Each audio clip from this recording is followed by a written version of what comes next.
사연에 빠지다의 DJ 민영입니다. 오늘도 두 가지 사연이 여러분들을 기다리고 있으니까요. 들으시기 전에 구독과 좋아요 꼭 눌러주시고요. 그럼 오늘의 사연 시작하겠습니다. 안녕하세요. 저는 30대 중반의 여성입니다. 아주 최근까지 남편과 우리 뽀미랑 알콩달콩 행복하게 살고 있었습니다. 구독자 여러분들은 자식 새끼처럼 10년 이상 키운 강아지를 어처구니 없이 잃어버렸다면 어떤 기분이 드실 것 같으신가요? 저는 최근에 정말 사랑하던 강아지를 잃어버렸습니다. 우리 뽀미가 집을 나갔냐고요? 아닙니다.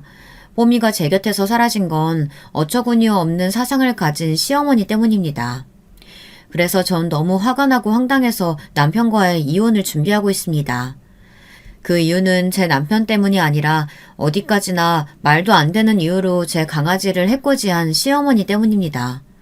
제가 왜 이혼 소송을 선택하게 되었는지 여러분들께서 끝까지 들어주신 후 현명한 판단을 부탁드립니다. 저는 강아지를 아주 좋아하는 반려인이에요. 이제는 반려인이었다라고 말하는 게 맞는 거겠죠. 지금도 그 사건을 생각하기만 하면 가슴속 깊은 곳에서 분노와 슬픔이 차오르는데요. 저는 10년이 넘게 키운 강아지가 있었습니다. 그 아이 이름은 뽀미였어요. 남편과 결혼하기 전부터 우리 뽀미는 저의 둘도 없는 강아지였어요. 제가 기쁠 때나 슬플 때나 항상 뽀미는 제 곁을 지켜주던 가족 같은 아이였습니다. 강아지를 키워보신 분들이 계실까요? 그런 구독자분들이 계시다면 아시겠지만 그 맑고 투명한 눈을 들여다보고 있으면 근심 걱정이 다 사라지잖아요. 그리고 또 강아지들은 주인의 기분을 다 느끼고 위로를 해준다는 면에서 저는 강아지가 참 좋은 것 같습니다. 우리 뽀미랑 만났던 때의 이야기를 잠깐 해볼게요. 우리 뽀미는 제가 10년 전 유기견 센터에서 봉사활동을 할 때 만났던 아이였는데요. 처음에는 길거리에서 얼마나 고생을 했는지 사람을 봐도 깜짝 놀라면서 슬슬 피하더라고요. 저도 강아지들한테 인기가 있고 강아지를 좋아하기도 하는데 우리 뽀미랑 친해지기까지는 좀 시간이 많이 걸릴 정도였으니 뽀미가 얼마나 겁이 많은 개였는지 여러분도 충분히 짐작을 하실 수 있으시라 생각이 되네요. 저는 그 아이가 첫눈에 마음에 들었습니다. 뽀미는 장모 치와인데요. 무슨 소리만 들리면 귀를 쫑긋하면서 호기심이 많던 아이였어요. 그런데 뽀미의 전 주인은 그런 착하고 예쁜 강아지를 학대에 방임하다가 길거리에 버린 모양이었습니다. 뽀미는 처음 길에서 구조되었을 때 목에 철사가 감겨 있었다고 하더라고요. 저는 그 유기견 센터의 소장님에게 들은 정보라 잘 몰랐었는데 전 주인이 인플루언서였던가 봐요. 그래서 강아지로 돈 좀 벌어볼까 해서 뽀미를 입양했는데 조회수가 나오지 않자 개를 학대하고 밥도 안 주고 사료값을 못 대니까 애를 길에 내다 버렸던 것 같다고 하더라고요. 그 사연을 듣고 저는 뽀미가 너무 불쌍해지더라고요. 어떻게든 뽀미의 마음을 돌려서 제가 같이 살아야겠다는 생각이 마구마구 드는 거였습니다. 반려인에게는 그런 때가 있다고 하잖아요. 아, 이 아이는 내 식구다 라는 마음이 들 때 말이에요. 그래서 저는 소장님에게 부탁을 드렸어요. 저 뽀미를 입양해도 될까요? 제가 뽀미 마음속에 상처 깨끗하게 낫게 해주고 싶어요. 그리고 우리 뽀미가 행복하게 살기만 바라는 마음으로 잘 보살펴줄게요. 네? 소장님. 아, 정말 그렇게 해주실 수 있으시겠어요? 유진님 같은 분이 데려가신다면 우리 뽀미 정말 행복하게 살 수 있을 것 같아요. 그럼 데려가셔서 일단 임시 보호해보세요. 제가 필요한 것들은 다 챙겨드릴게요. 그날 바로 저는 뽀미를 데려왔습니다. 뽀미의 애착 방석과 옷 몇 가지, 집으로 쓴다는 캔넬, 그리고 사료 조금과 배변 패드를 챙겨주시면서 소장님은 한바구음을 지으셨어요. 부디 뽀미랑 상성이 맞아서 저희 집에서 가족처럼 지내길 바란다고 하시면서 소장님은 저한테 용기를 주셨어요. 사실 저는 개를 처음 키우는 것은 아닙니다. 어릴 적에 저희 친정엄마가 사주신 강아지가 있었어요. 그의 이름은 티지였습니다. 말티즈 종이어서 그렇게 이름을 지어줬습니다. 3남매 중에 제가 막내라서 좀 집안에서 응석바지였던 기억이 나는데요. 그래서 제 오빠랑 언니에게 좀 많이 놀아달라고 치댔던 모양입니다. 그래서 어머니가 오빠 언니에게서 좀 벗어나라고 하면서 티즈를 사주셨어요. 제가 어렸을 적에는 애견센터가 여기저기 길에 막 널려있을 때였어요. 그래서 애견샵이나 마트에서 돈 10만 원에 강아지를 살 수 있었던 때였습니다. 저희 엄마와 함께 마트에 갈 때마다 거기 있던 강아지들을 보며 사달라고 막 때를 쓰는 금쪽이 같은 아이였죠. 그런데 그때마다 엄마는 안 된다고 딱 잘라 말하셨던 것 같습니다. 유진아, 강아지 키우는 건 책임이 따르는 일이야. 네가 예쁘다고 해서 무조건 사서 갖고 노는 장난감이 아니야. 생명이란 말이야. 놀 때만 네가 데리고 놀고 똥 치우고 목욕시키고 밥 주는 건 다른 사람이 한다면 진정으로 강아지를 사랑한다고 할 수 있을까? 몰라. 강아지 사줘. 나 동생 필요해. 이 강아지 내 동생 할 거야. 제가 이렇게 마트에 갈 때마다 애견샵 앞에서 드러눕자 엄마는 매우 난감해 하셨어요. 하지만 어머니는 참을성 있게 제가 조금 커서 초등학생이 될 때까지 절대 강아지를 사주지 않으셨습니다. 지금 와서 생각해보면 우리 어머니가 참 현명하셨던 것 같습니다. 그러다 제가 말을 많이 알아듣고 어느 정도 제가 혼자 강아지를 케어할 수 있는 나이가 되자 그때서야 집안 식구들과 다 같이 의논하셔서 티즈를 데려왔던 거였습니다. 우리 티즈는 수컷 말티즈인데요. 눈처럼 하얀 양같이 생긴 아이였습니다. 눈은 검고 영롱한 게 너무 귀여웠던 건 말할 것도 없고요. 저는 그렇게 인생 첫 강아지를 갖게 된 거였습니다. 그때가 제가 초등학교 3학년 때였습니다. 저는 티즈가 우리 집에 온 첫날 너무너무 기뻐하면서 티즈를 꼭 껴안고 잠을 잤습니다. 우리가 처음 만날 그날부터 티즈는 제 옆에서 떨어지지 않으려고 했어요. 우리 가족들을 전부 잘 따르기는 했지만 제가 주 양육자였기에 제가 준 밥만 먹고 저하고만 산책을 나가려고 했습니다. 저는 그렇게 15년간 티즈와 즐거운 나날들을 보냈습니다. 물론 항상 좋은 일만 있었던 건 아니었어요. 티즈가 아플 때는 제 속도 타들어갔고요. 강아지는 아파도 말을 못하잖아요. 그러니까 어디가 아픈지도 몰라서 티즈에게 물어보고 싶었던 적이 한두 번이 아니었습니다. 그때는 정말 강아지 말 번역기가 있다면 돈이 얼마가 들어도 사고 싶었을 정도였습니다. 티즈야, 네가 말을 할 수 있다면 얼마나 좋을까? 아파도 아프다고 말도 못하고 누나가 알아채주지 못한 거 미안해. 더 빨리 병원에 데려갔어야 하는 건데. 그러게 말이야. 유진아, 티즈는 말 못하는 동물이니까 네가 좀 더 세심하게 보살펴줘야 돼. 엄마는 너희 삼남매 어릴 때 그렇게 키웠단다. 밤에 잠도 못 자고 열이 오른 너희들 밤새 간호한 적이 한두 번이 아니야. 그리고 너희들이 유치원 들어가고 나서부터는 좀 수월해졌으니까 티즈도 좀 크면 잔병실에 안 할 거야. 그렇게 제 동생으로 우리 집안의 막내 아들처럼 티즈는 저희 가족들 속에 녹아 들어갔습니다. 그러다가 제가 25세 대학을 졸업할 때쯤 티즈는 노안으로 무지개 다리를 건넜어요. 저는 티즈의 마지막을 생각하면 아직도 눈물이 나오는데요. 귀도 잘 안 들리고 늙어서 눈도 안 보이던 티즈는 제가 안아줘야 잠을 잤고 제가 밥을 줘도 잘 먹지 못하고 토하기 일쑤였습니다. 날이 갈수록 약해지는 그 아이를 보고 있는 것이 정말 고통스러웠어요. 그러다가 티즈는 어느 날 새벽 조용히 강아지 나라로 떠나고 말았습니다. 저는 티즈의 임종을 지키지 못했다는 것에 자책감을 가지게 되었어요. 엄마, 우리 티즈가 나 자는 동안 얼마나 낑낑댔을까. 그런데 나는 알지도 못하고 잠이나 쿨쿨 자고 있었어. 어떡하면 좋아? 우리 이제 티즈 못 보는 거겠지? 아니야, 유진아. 천국 가면 네 강아지가 마중 나온다고 하잖니. 티즈는 친구들과 강아지 나라에서 잘 있을 테니까 걱정하지 마. 네가 이렇게 매일 울면 그 애가 편히 잠들지 못할 거야. 그러니까 울지 말고 이제 밥 좀 먹어. 저는 티즈의 장례를 치르고 일주일 동안 밥도 먹는 둥 마는 둥 하고 침대에 누워서 울기만 했습니다. 펜로스 증후군이라고 하던가요. 아무튼 티즈를 잃은 슬픔은 저를 너무나도 우울하게 만들었어요.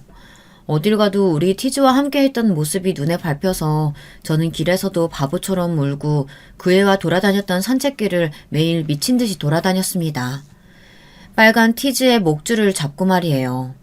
그렇게 처음으로 강아지를 잃은 슬픔을 혹독하게 치른 후에 저는 다시는 개를 기르지 않겠다고 결심했습니다. 그런데 제가 봉사를 하러 갔었던 유기견 센터에 있던 뽀미가 저의 마음속으로 쏙 들어온 것이었어요. 저는 당황했죠. 이제 티지를 잃을 때처럼 강아지를 먼저 보낸다면 견딜 수 없을 것 같은데. 그래도 저 뽀미의 눈을 보고 있으면 온갖 근심 걱정이 다 사라지는 것을 어쩌겠어요. 그래서 저는 마음을 굳게 먹고 뽀미를 데려왔습니다. 그 당시 저는 지방에 있는 학교로 발령이 나서 혼자 자취를 하고 있었습니다. 저는 초등학교 선생님으로 일을 하고 있습니다. 엄마가 하라는 대로 교대를 나와서 초등학교에 부임하게 되었죠. 제가 첫 부임이 결정되어서 발령을 기다릴 때 티즈가 죽었습니다. 그래서 그때는 세월이 어떻게 지나는지도 잘 모를 정도입니다. 저는 음악 선생님인데요. 아이들을 좋아하기도 하지만 가끔씩 너무 짓궂은 남자아이들이 있어서 그게 고민이었어요. 그 애들은 정말 중학생처럼 덩치도 크고 선생님을 존경하는 눈빛도 없고 왠지 저를 위축되게 하는 아이들이었습니다. 그런 애들이 한 반에 한두 명씩은 있었어요. 선생님, 왜 이렇게 키가 작아요? 정말 선생님 맞아요? 와, 진짜 내 동생만 한 것 같아. 쌤! 어렸을 때 우유 안 먹었나 보다. 그러면서 뭐 우리한테 우유 먹으라고 잔소리를 해요. 선생님이나 많이 먹어요. 얘들아, 선생님 놀리지 마라. 선생님도 상처받는단 말이야. 얼른 자리에 들어가서 앉아. 저는 어릴 적에 또래 애들보다 키가 많이 작은 아이였습니다. 그 키가 성인이 되어서까지 쭉 이어진 경우죠. 그러다 보니 학교에는 저보다 덩치 크고 키가 큰 5학년, 6학년 남자애들이 많았어요. 그 애들이 속을 썩일 때마다 티즈가 내 곁에 있었으면 그런 못된 아이들은 짖어서 쫓아내줄 수 있을 거라고 생각했어요. 저는 마음속으로 그 애가 얼마나 보고 싶었는지 모릅니다. 그런데 제 휑한 마음속에 쏙 들어온 뽀미는 이제는 없으면 안 될 나의 자식처럼 느껴졌습니다.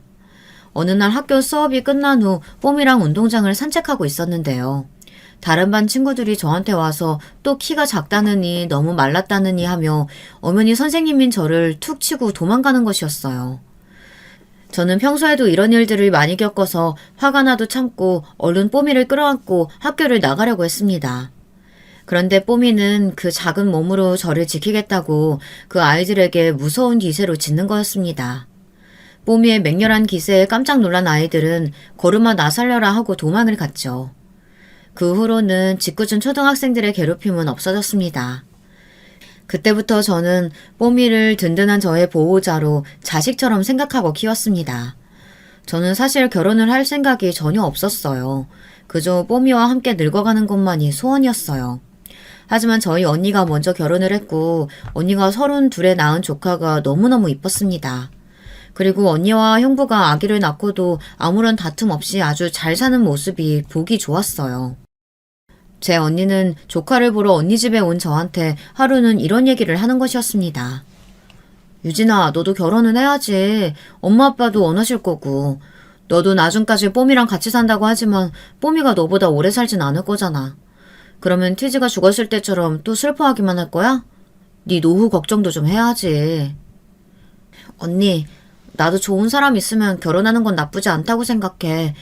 하지만 우리 뽀미 싫어하거나 못 키운다는 남자 만나서 뽀미랑 헤어지는 거는 싫어. 그러니까 나한테 너무 결혼하라고 강요하지는 말아줘. 아니, 나는 우리 딸도 예뻐하는 너를 보면 애기도 잘 키울 것 같아서 그러지. 그리고 요즘 애기랑 반려동물 같이 키우는 집이 얼마나 많은데 나도 우리 딸 조금만 더 크면 마당 있는 집으로 이사가서 우리 딸이랑 같이 키울 강아지 입양할 생각이야. 너랑 티즈를 보면 나도 강아지를 키울 생각은 있었거든. 네 형부랑도 의논했지만 언제가 됐든지 나는 마당 있는 집에 이사가서 아기랑 강아지 같이 키울 거야. 언니의 꿈을 직접 듣고 나니 저 역시 강아지를 좋아하는 남자가 있으면 혼자 살겠다는 결심이 밝힐 것 같기도 했어요. 그래서 저는 강아지와 같이 있는 사진을 카톡 푸사에 등록했습니다. 우리 뽀미랑 같이 함께 찍은 사진을 인스타그램에 올리기도 하고 같이 강아지를 좋아하는 사람을 찾는다고 각종 커뮤니티 카페를 돌아다니며 제 어필을 했습니다. 그랬더니 많은 남자들이 연락을 해왔더라고요. 하지만 그 중에 제 마음에 드는 사람은 없었습니다. 만남이라는 게 원래 순서가 있는 법인데 지금 생각해보면 제가 남자를 사귀는 방법을 잘 몰랐던 것 같습니다. 저는 주말마다 등산이다, 독서 동호회다 아주 바쁘게 취미생활을 했습니다. 그 중에서도 특히 독서 동호회를 좋아했었는데요. 일주일에 한 번 동네 카페에서 만나서 같은 책을 읽고 감상을 서로 나누는 모임이었어요. 저는 처음에는 남자를 만나려고 독서 동호회에 들었지만 나중에는 정말 책이 좋아서 그 모임에 자주 얼굴을 비치게 됐습니다. 그러다가 저와 취향이 맞는 남자를 만나게 되었죠. 그게 바로 제 남편이었어요. 남편은 문학을 좋아하는 사람이었습니다. 제 남편에 대해 잠깐 이야기를 해볼게요. 남편은 서울의 유명 대학 영문과를 나온 아주 머리가 좋은 사람이었습니다. 그 사람은 독서 동호회에서 저를 보고도 처음에는 별로 관심을 가지지 않았어요. 저도 역시 그 사람이 조심스러웠고요. 그러다 어느 날 독서 동호회 주인장이 다른 지역으로 이사를 가는 바람에 회장 자리가 비었는데요. 그 팀의 사람은 딱 5명이었는데 회장과 남편을 제외하고는 별로 독서에 흥미가 없이 이성 친구라도 사귀려는 목적으로 동호회에 들었다면서 회장이 없어진 김에 이 모임을 파하자고 했습니다. 하지만 너무 아까워요. 다들 독서에 흥미 가지신 지 얼마 안 됐는데 지금 이 모임 없어진다면 너무 아쉬울 것 같습니다. 어때요? 다른 사람들 더 모아서 우리끼리 한번 꾸려볼래요? 좋아요. 저도 우리 학교 선생님들 중에 책 좋아하시는 분들 계시니까 적극 홍보할게요. 그렇게 되어 나갈 사람 2명은 나가고 저와 남편 그리고 은행 다니는 여자 직원 1명이 남아 동호회를 계속하게 되었습니다. 남편이 모임의 회장으로 자연스럽게 이어지는 분위기가 되었고요. 학교에서 저는 별로 눈에 띄지 않는 선생님이었는데요. 학과의 주축이 되는 선생님들은 국어, 영어, 수학 선생님이었으니 저는 음악 선생이라 남는 시간이 많았어요. 어떤 때는 4교시도 안 돼서 퇴근하는 적도 있었고요. 그래서 저는 남는 시간에 남편을 만나 그 주의 책에 대해 1대1로 토론도 했습니다. 그러다가 사랑에 관한 책을 읽고 토론을 하게 되었고 저는 남편이 저와 아주 잘 맞는 사람인 것을 알게 되었어요. 생각도 잘 맞고 취미도 맞는 사람이어서 저는 점점 남편이 좋아지기 시작했습니다. 하지만 제일 중요한 건 우리 뽀미와 남편의 상성이 잘 맞는지가 걱정이었습니다. 그래서 저는 무려 1달간을 고민했어요. 남편에게 고백을 할까 말까 하는 문제로 고민을 하다 큰 맘을 먹고 저는 남편을 제 자취방에 초대했습니다. 우리 뽀미를 보여주고 남편이 강아지를 싫어하면 고백을 하지 않기로 결심했습니다. 진영씨, 오늘 우리 집에 올래요? 그 전에 물어볼 게 하나 있는데 혹시 강아지 싫어하거나 무서워해요? 아니요. 저 어릴 적에 강아지 키웠었어요. 하지만 웬일인지 일찍 죽었어요. 5년간 같이 살다 병에 걸려서 말이에요. 그 후로는 너무 슬퍼서 다시는 키우지 않고 있습니다. 남편의 대답을 듣고 저는 뛸 듯이 기뻤습니다. 애초에 강아지를 싫어하는 사람이면 어쩌지 하고 걱정을 많이 했거든요. 그래서 저는 안심하고 우리 남편을 제 자취방으로 초대해서 뽀미를 보여주었어요. 그랬더니 그 사람은 갑자기 눈물을 뚝뚝 흘리는 거였습니다. 제가 그 이유를 물었더니 어릴 적에 죽었던 자기 강아지랑 너무 닮은 애라서 그랬다고 하더군요. 그러면서 저에게 뽀미를 안아봐도 되겠느냐고 물었어요. 저는 조심스럽게 뽀미를 남편에게 안겨주었어요. 뽀미는 유기견이라 경계심이 강한 아이였거든요. 하지만 신기하게도 뽀미는 남편에게 폴짝 뛰어안겨서 기분 좋게 눈을 감는 것이었어요. 저는 남편과 뽀미가 잘 맞는 걸 알게 되자 너무나도 기뻤습니다. 적어도 강아지 때문에 우리가 헤어질 일은 없겠구나 하고 생각했죠.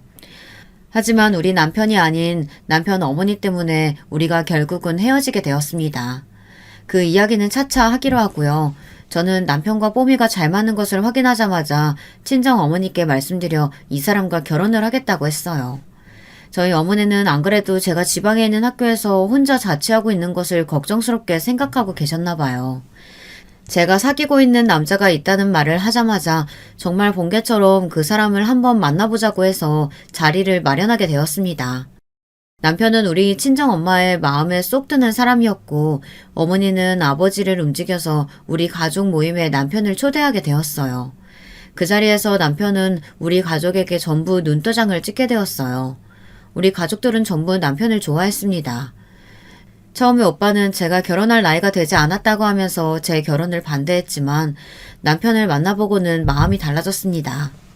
오, 유진아, 너 언제 이런 훈남 만났어? 군뱅이도 구르는 재주는 있다더니. 난 네가 남자친구 한 번도 집에 데려온 적 없길래 연애 고자인 줄 알았더니 아니었네? 근데 첫 번째 결혼할 사람인 건 좀 의외다. 뭐가 그리 급해서 이 오빠보다 더 먼저 가려고? 아니, 오빠는 지금 사귀고 있는 언니나 잘 간수해서 결혼해, 얼른. 오빠도 결혼할 때 됐지 뭘 그래. 난 그 언니 보면 불쌍해 죽겠다. 오빠 어장에 갇혀서 벌써 몇 년째냐? 이미 30도 넘었고 너무 기다리게 하지 마. 그 언니 도망간다. 그렇게 남편은 우리 집안에 공식 사위처럼 1년을 보냈습니다.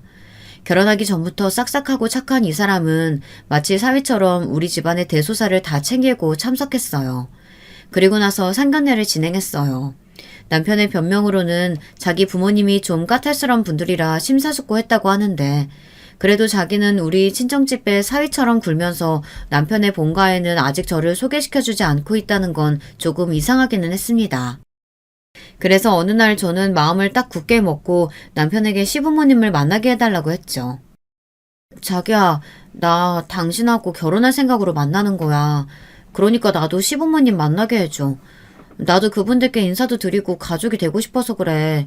그러다 결혼하면 좋은 일이잖아. 아직 때가 안 됐어. 우리 어머니 기분 좋을 때 내가 말할 기회 엿보고 있으니까 조금만 더 기다려줄래? 이미 우리 사귀기 시작한 지 1년이나 지났잖아. 당신 혹시 나를 결혼 상대로 생각 안 하고 있는 거야? 난 당신이랑 결혼할 거라고 생각하고 만나는 건데 당신 나랑 연애만 하다 버릴 생각이야? 그런 거 절대 아니야.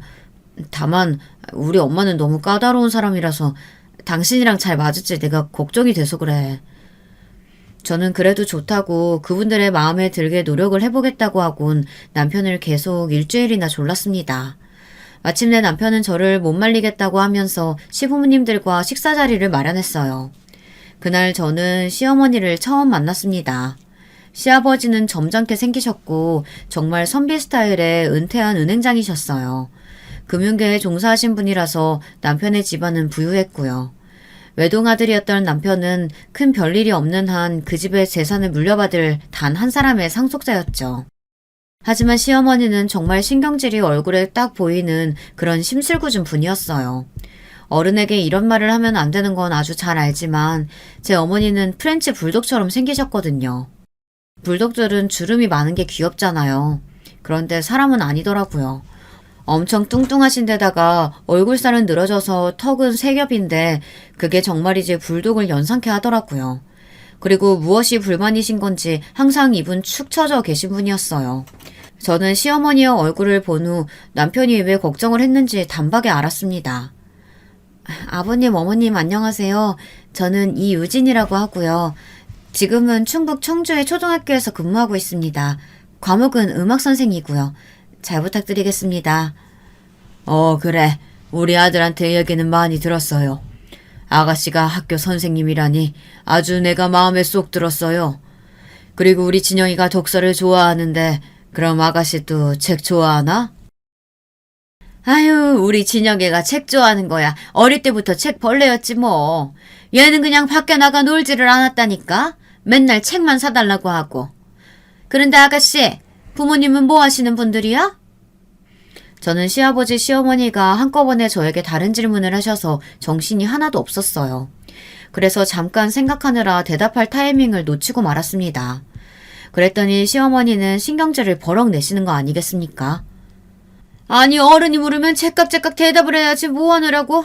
아가씨, 내 질문 듣기는 한 거야? 응?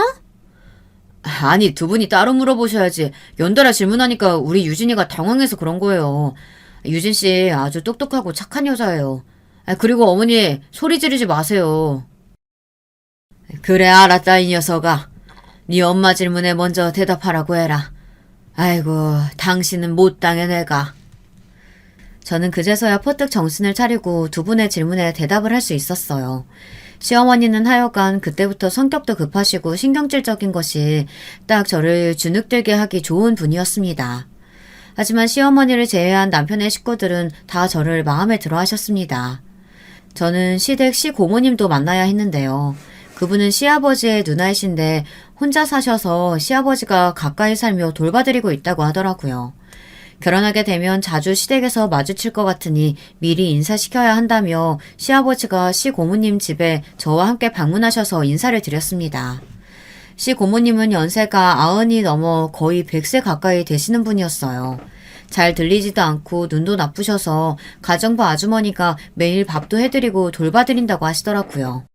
시아버지가 말씀하시길 시어머니는 시고모님과 사이가 나쁘셔서 이 집에 와보지 않는다고 하셨어요. 저는 혼자 외롭게 사시는 시고모님이 너무 불쌍하게 생각되었어요. 이런 말하긴 그렇지만 노아는 사람이나 강아지나 비슷한 상황이잖아요. 우리 티즈가 죽기 전에 이런 상태였거든요. 눈도 잘 안 보이고 귀도 잘 안 들려서 어디로도 움직이기 무서워하며 가만히 앉아있고 엎드려 있다가 죽었어요. 시고모님은 그래도 집안에서 휠체어를 타시고 병원 갈 때에는 차를 타고 다니신다고 하더라고요. 그래서 저는 결혼하면 시고모님을 병원에 모시고 갈 때 제가 봐드리겠다고 했습니다. 그랬더니 시아버님은 그럴 필요 없다고 처음에는 손사래를 치며 거절하셨어요. 새아기 네가 신경 쓸 필요까지 없다. 우리 누님은 내가 돌봐드려야 하는 분이야. 아니에요. 저도 뭐라도 도와드리고 싶은 마음에서 말씀드린 거예요. 결혼하면 정근 신청하면 되니까 서울 올라와서 시고모님 댁 근처 살면서 돌봐드리고 싶어요. 시아버지는 말이라도 고맙다고 하시며 몇 번이고 제 손을 잡고 등을 두드려 주셨습니다. 시어머니는 시댁 어른들 일이라면 듣기도 싫어한다고 하면서 시아버지는 저에게 시어머니의 흉을 잠깐 보셨어요. 저는 예의 있게 못 들은 척 했죠.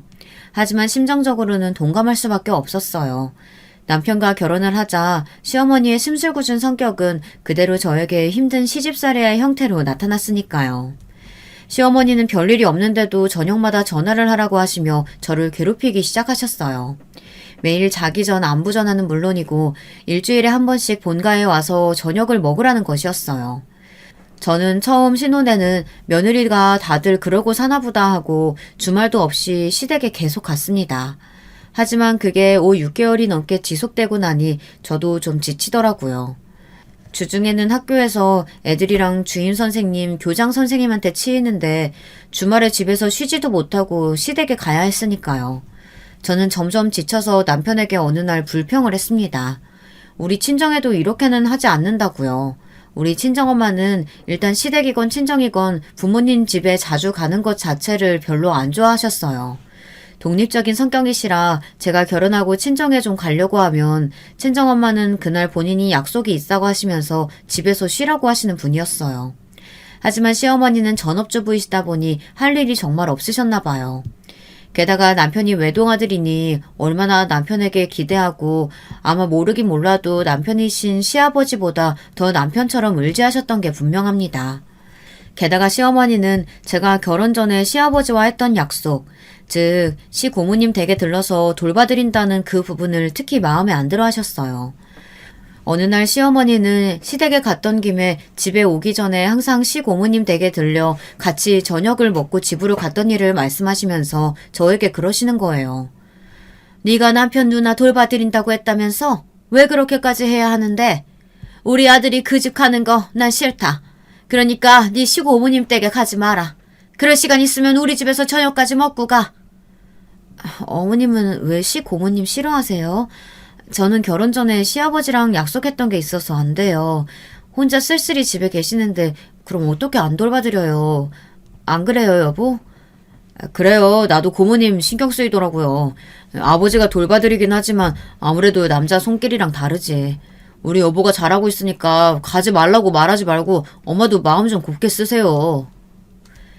시어머니는 저한테 시아버지랑 막 결혼했을 때 시누이였던 시고모님에게 받은 시집살이 때문에 아직도 마음이 안 풀려서 고모님 댁에 안 가신다고 하더라고요. 그게 이미 30년 전의 일인데 그래도 잊혀지지가 않고 용서가 안 되신다고요. 물론 그럴 수도 있다고 생각합니다. 하지만 그러면 본인만 안 가시면 되죠. 왜 저랑 남편이 가는 것까지 막으시냐고요. 그럴 필요까지는 없지 않겠어요? 제가 시어머니 말을 안 듣고 계속 고모님 집에 출입하니까 시어머니는 나중에 시아버지한테 유산이나 재산 증여를 받으려고 저러는 거라고 저를 막 모함하시는 거예요. 저는 절대 그런 생각이 없었어요. 저희 친정이 가난한 것도 아니고 저는 시아버지 재산이 얼마 되시는지도 잘 모르는 사람이거든요. 하지만 시어머니는 한번 그런 식으로 생각하기 시작하더니 그걸 완전 기정사실처럼 몰아가시더라고요. 저는 처음으로 시어머니의 고집을 눈으로 보고 좀 황당하고 어이가 없었습니다. 아니라고 그렇게 말씀을 드려도 제 말이 먹히지를 않는 거였습니다.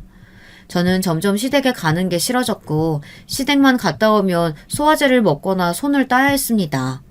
시어머니는 시댁에 가면 은근히 저한테 시키는 게 많았어요. 저는 저희 집 살림도 힘들어하는 사람인데 시댁에 가면 이불을 빨아라, 세탁소 갔다 와라 하며 은근히 자잘한 심부름을 많이 시키시더라고요.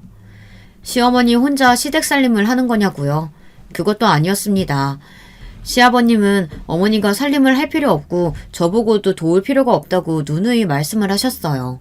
월요일부터 금요일까지 일하는 아주머니가 오시거든요.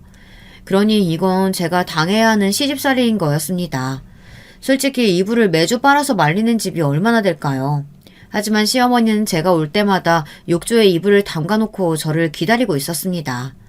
그리고 제가 오자마자 꾹꾹 밟아서 잘 빨아서 넣으라고 하시는 분이었어요. 요즘 시대에 말이죠. 욕조에 누가 이불 빨래를 하나요?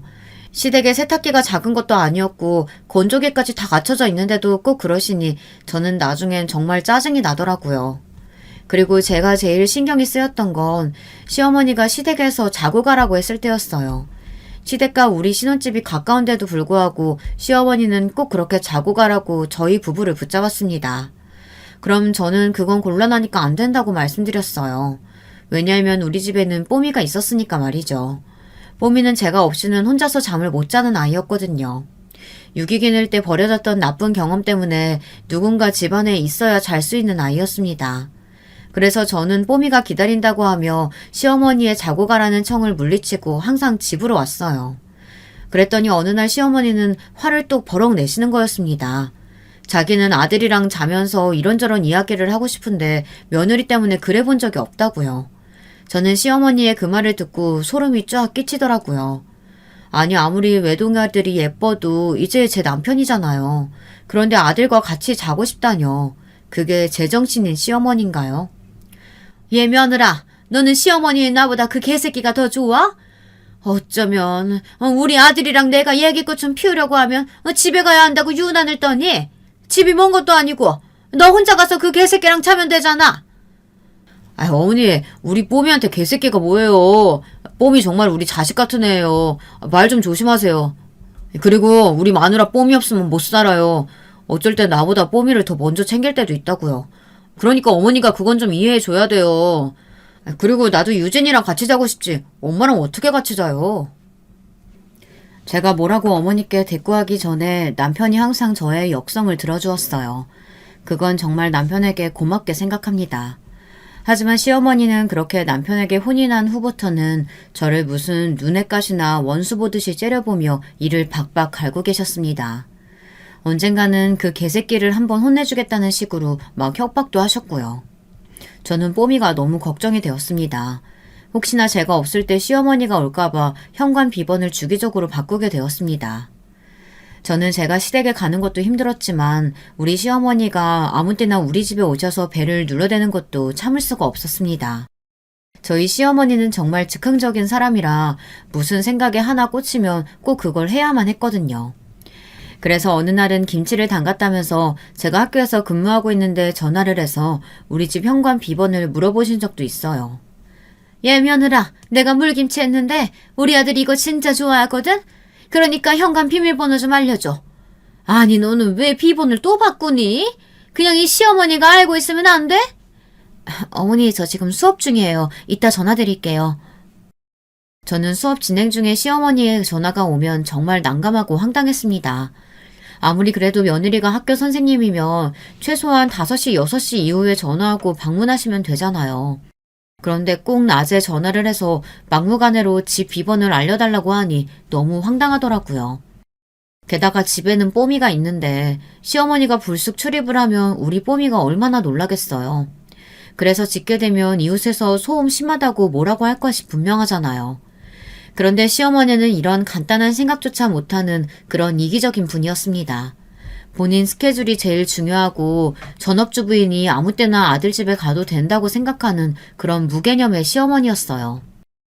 그렇게 알게 모르게 저와 시어머니 사이는 어긋나 삐걱거리는 채로 3년이란 시간이 흘렀어요.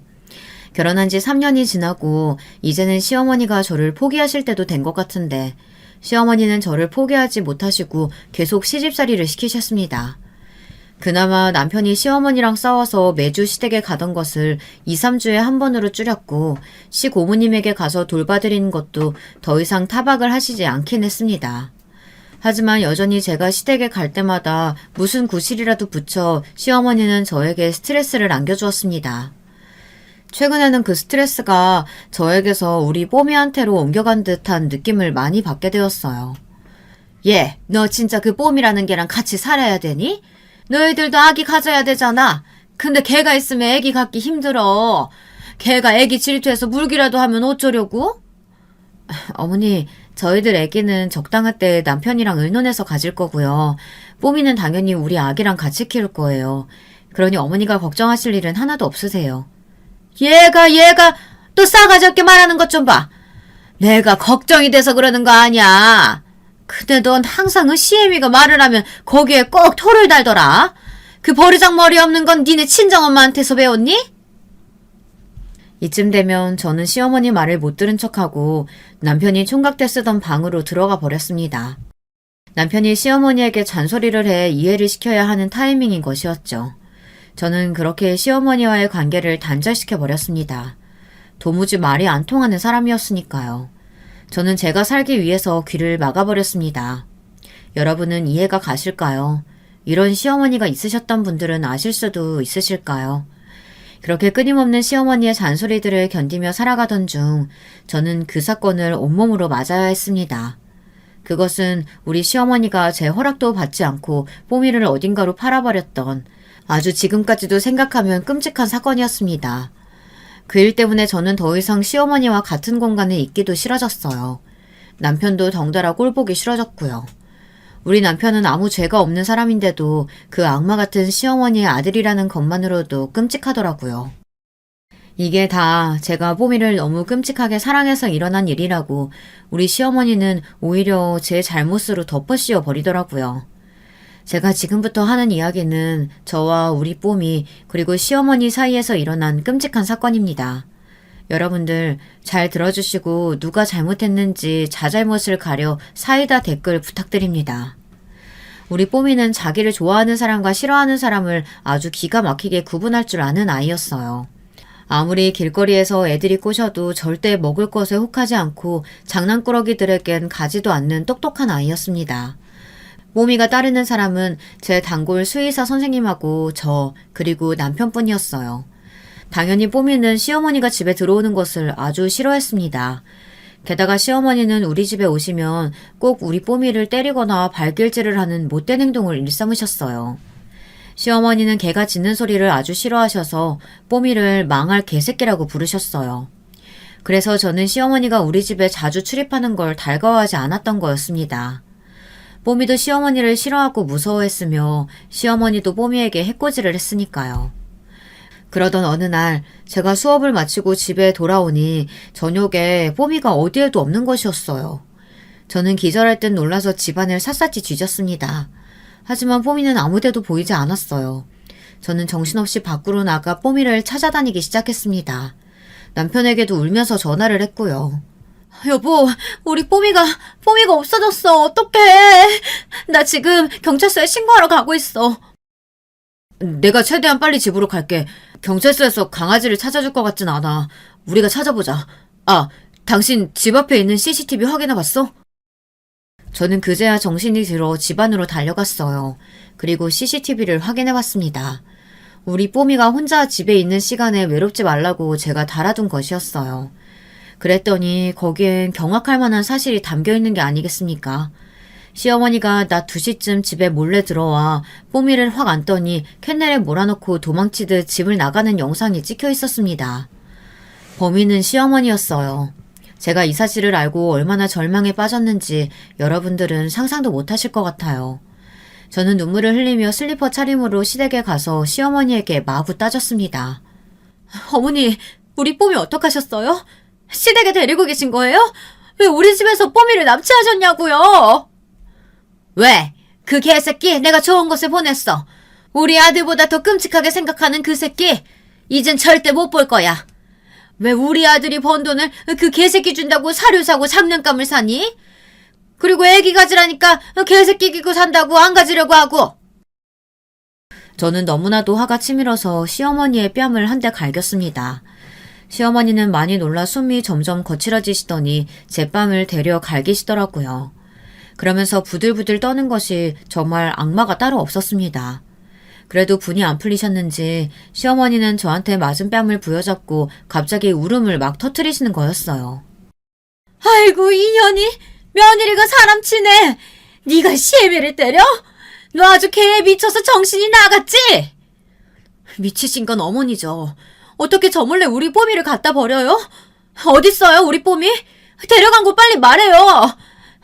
안 그러면 어머니 경찰서에 동물학대로 신고해버릴 거예요. 저도 정신 나간 듯이 막 소리를 쳤어요.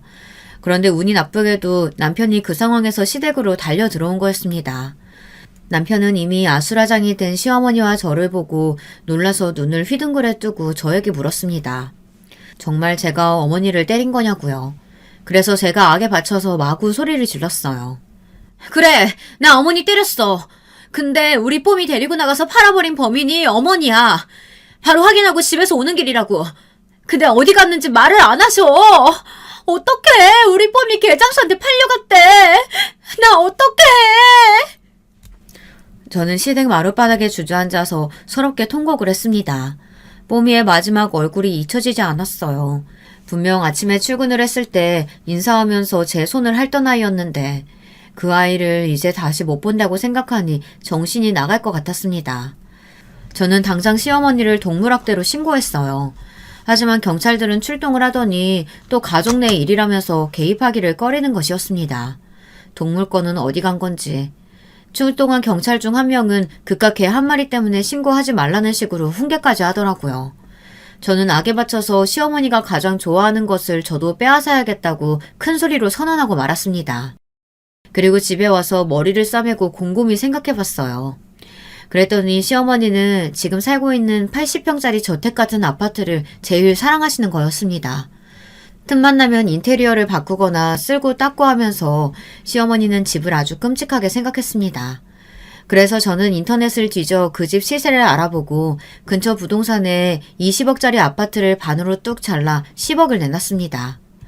부동산 사장님은 제 얼굴을 아니까 시댁이 이사 가는 거냐고 물어보시길래 저는 그렇다고 했습니다. 더 좋은 땅 찾아서 시골로 간다고 거짓말을 했죠. 부동산에선 이게 웬 떡이냐 하면서 팔리면 제게 연락을 주겠다고 하더라고요. 저는 시어머니에게 연락 말고 저한테 해달라고 했습니다. 어머니는 이사 준비로 바쁘다고 했습니다. 시가 20억인 아파트가 10억에 나왔으니 부동산들에선 난리가 났어요. 당장 살 사람이 생겼다고 하며 줄줄이 집을 보러 오겠다는 것이었습니다. 그래서 저는 시댁 주소를 가르쳐주고 가보시라고 했죠. 그랬더니 득달같이 시어머니에게 전화가 오더라고요. 시어머니는 화가 몹시 나서 저한테 쌍욕을 마구 퍼부었습니다. 야, 이 미친년아. 네가 뭔데 우리 집을 부동산에 내놔? 미쳤어? 누구 맘대로 니네 집도 아닌 우리 집을 판다고 지랄이야? 어머니 말 잘했네요. 어머니는 무슨 권리로 내 강아지 파셨어요? 내가 우리 뽀미 팔아달라고 했어요? 근데 어머니가 꼴보기 싫다고 팔았잖아요. 저도 시어머니 꼴보기 싫어서 시댁 집 팔아버리려고요. 왜요? 더 할 얘기 있어요? 나 그쪽이랑 이제 연 끊을 거니까 다시는 전화하지 마요. 저는 전화를 단칼에 끊고 시어머니를 차단시켰어요. 그리고 나니까 너무 속이 시원했습니다. 그동안 할 말 못할 말 시어머니에게 쌓였던 울분을 다 토해버리고 말았어요. 그때는 정말 뽀미를 보신탕집에 팔아버렸다는 뻔뻔스러운 어머니가 너무 꼴보기 싫었거든요. 남편을 생각하면 좀 안 됐지만 그래도 제가 그런 마녀 같은 시어머니 때문에 결혼을 유지할 이유를 찾지 못하겠더라고요. 그래서 저는 집에 와서 조용히 남편을 불러 이혼을 하자고 말했습니다. 그랬더니 남편은 펄쩍 뛰면서 시어머니가 뽀미를 납치한 건 정말 100번 잘못한 거지만 그것 때문에 우리가 갈라서야 할 이유는 없다고 하는 거였습니다. 저는 그러면 시어머니와 인연을 끊을 수 있겠냐고 아주 진지한 얼굴로 물었습니다. 그랬더니 남편은 대답을 하지 못하고 우물쭈물했습니다. 저는 그럴 줄 알았어요. 아무리 남편이 합리적이고 시어머니에게 휘둘리지 않는 사람이지만 어떻게 그 집안과 절연을 하겠어요. 그것 봐. 당신 어머니 버릴 사람은 아니야. 아무리 어머니가 불합리하고 이상한 성격이어도 당신은 그런 어머니를 감싸 안고 갈 사람이지. 그래서 이혼하려는 거야. 난 절대 그런 정신 이상한 시어머니 못 모시니까. 차라리 어머니께 사과를 받자. 우리 뽀미를 어머니가 팔아버린 건 나도 불합리하다고 생각하니까 우리 엄마가 너한테 진심으로 사과하면 되잖아. 내가 엄마가 절대 사과 못 하시겠다고 하면 엄마하고 절연할게. 어? 하지만 저는 다 꼴보기 싫었어요. 우리 뽀미를 헌신짝 버리듯 버리는 사람이 시어머니인데 어떻게 그 사람을 용서하고 같이 얼굴을 맞대고 살 수 있겠습니까? 저는 그래서 남편과 이혼 소송을 하려고 하고 있습니다. 아직도 우리 뽀미가 어디서 어떻게 지내고 있는지 너무 걱정되고 보고 싶습니다. 정말 개장수에게 팔려갔는지 아니면 도망쳐서 길거리에 헤매고 있는지 말이에요. 어느 착한 사람이 뽀미를 구해준다면 꼭 저한테 돌려줬으면 좋겠습니다. 여러분, 제 이야기는 여기서 끝입니다. 제가 어떻게 해야 할까요? 그럼 미친 시어머니를 용서했어야 할까요?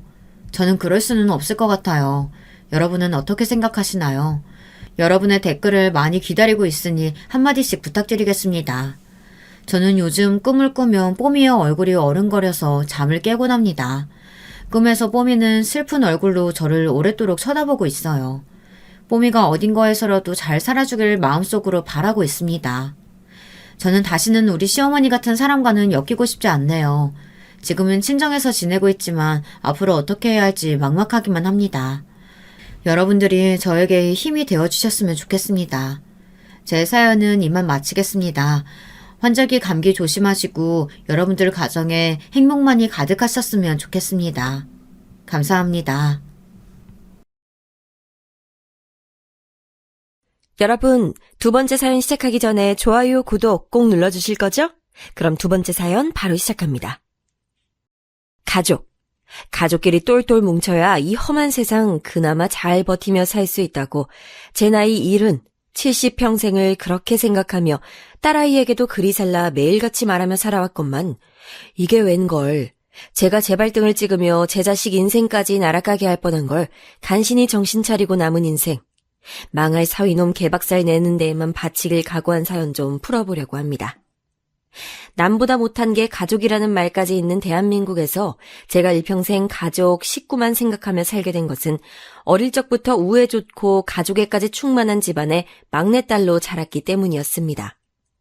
전쟁통에도 자식들을 건사하기 위해 미군 부대니 시장통이니 안 돌아다니며 안 해본 일이 없으셨던 아버지와 힘겨운 가난 속에서도 장남이니 장년이 자식 누구 하나에게 이 모든 짐을 짊어지게 하기 싫어 밤이든 새벽이든 일거리만 있음 어디라도 나서서 인상 한번 구기지 않고 힘든 내색 하나 없이 성실하게 살아오신 어머니까지. 그렇게 부모님의 헌신으로 제가 태어날 즈음에는 그 어려운 상황 속에서도 가족들 누구 하나 떨어지지 않고 방 2칸이었지만 그래도 우리 집에서는 큰 걱정 없이 살아갈 수 있었습니다.